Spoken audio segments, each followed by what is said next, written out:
So unfortunately with the new update, we can't play Airship Escort anymore, but I still have a few really good games that I want to show you. First one here in the Austin. We got a pretty heavy team to carry on our backs in this one. I want to show you exactly how I go about it in a bit of a weird ship. Of course, Austin has that infinitely reloading reload booster, no limit on the number of consumables there, which can be perfect for Airship Escort, where we want to be putting ourselves in positions to burst down key ships. That's really the idea here. So we flank early on, wide. We managed to catch a Shimakaze, and that guy is definitely not going to be living. Even with some wonky dispersion there, it's all right. We do manage to take him out. And then we're just going to backtrack. There's really no need to continue pushing here, since the objective is going to continue on through the middle of the map here. So we're just going to turn around, maybe try and deal with one last ship before we go back.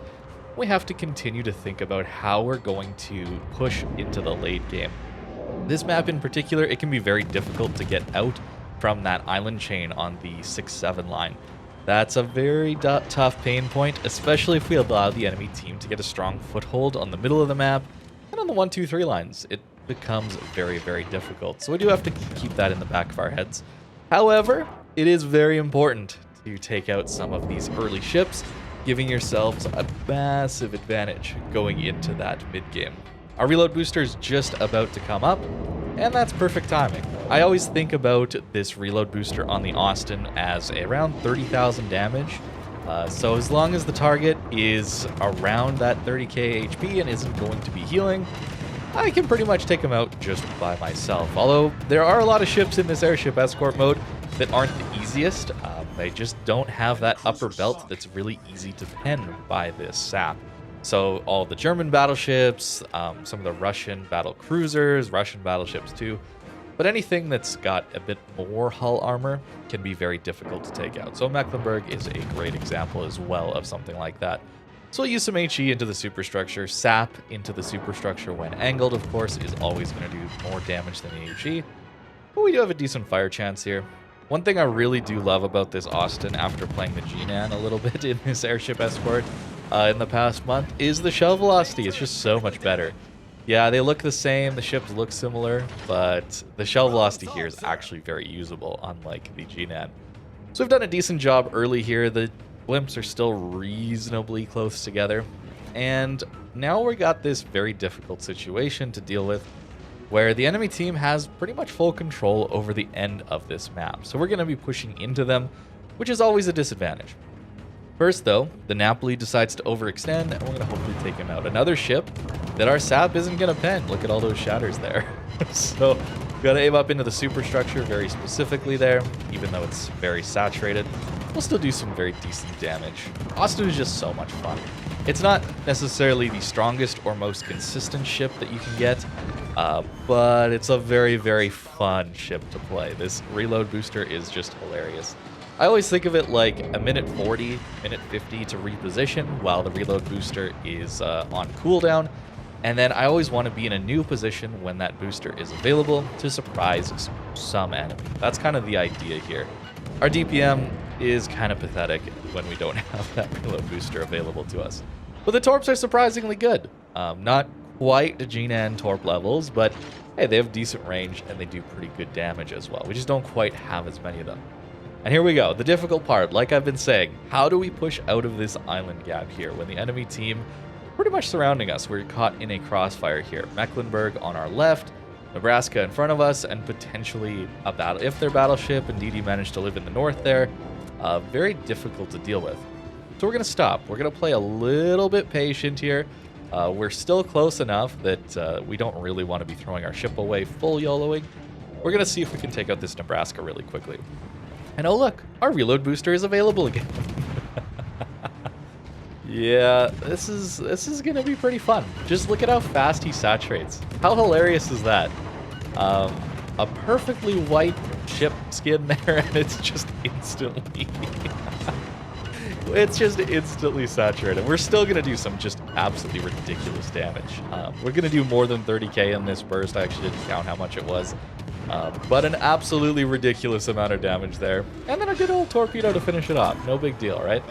So already 140k, up to 4 kills at this point. We definitely have a lot more work to do. The enemy team, even in that brief moment that Nebraska was within both circles, look at how much farther ahead their airship is compared to ours at this point. So we have to push now. Really, we have to get within at least our airship zone, maybe even into theirs if we want to hope to win this game. And we're stuck in a bad position, at least for us specifically. Hopefully our teammates can do a decent job of getting into our zones, and maybe I can focus on living and taking out this Mecklenburg. Napoli, unfortunately, does go down here. Really, it's left to the two Austins and the Fletcher. So hopefully the Fletcher can get into the cap zone and help us win this game, right? That would be a really nice thing to have happen.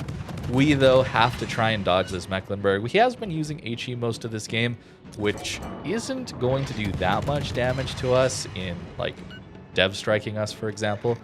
But the way I'm angled and how much armor the Austin has, it's probably smart that this guy is using the high explosive. He compensates for the way I was slowing down to dodge pretty well, and gets a pretty good shot into us.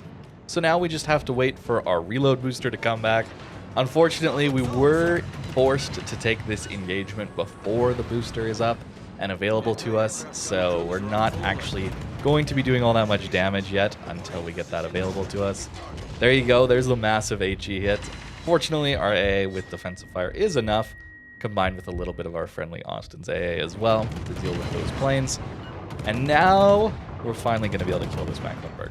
But you have to play aggressive sometimes in this Airship Escort mode, and I really enjoyed it. I really had a lot of fun this last patch playing Airship Escort, playing some weird ships, playing some meta ships as well. I really liked how it really incentivized ships that pushed in and were aggressive and took engagements. Hopefully we can see this mode a little bit more in the future. It's only the Malta left, just the CV. Fortunately, we do manage to catch him. And look, our Fletcher is able to get into the cap zone, so we would have ended up winning this one anyway, even if I go down. And we should still win, I think. Fortunately, we don't need too many Citadels from those dive bombers. So up over 200k, a really solid Austin game. It's certainly not going to perform quite this well all the time in random battles. A lot of the videos you've probably seen from me over the last month or so with Airship Escort show a lot of these ships that require people pushing in and in predictable ways to really perform at their best. So random battles is going to be a little more difficult, but hopefully, again, like I said, we see this game mode come back and we can enjoy it some more, whether it comes back into the random battles playlist or it's its own permanent game mode. I'd just love to see it continue. So there we go, we managed to pick up 6 kills even, over 215,000 damage. Austin is a bit of a beast, and I really do enjoy playing it, but just know it takes a very specific kind of play style. It's not very easy to play. As for the build here, I'm still using Ovechkin here with our Survivability Expert extra bonus, making this ship a little bit tankier, a little bit more able to play at closer ranges. Like I said, I really love ambushing and getting into very strategic positions to make use of this reload booster, and sometimes having that little bit extra HP helps. We still only have 35,000 HP. It's really not all that much. Concealment, Superintendent, pretty standard stuff here.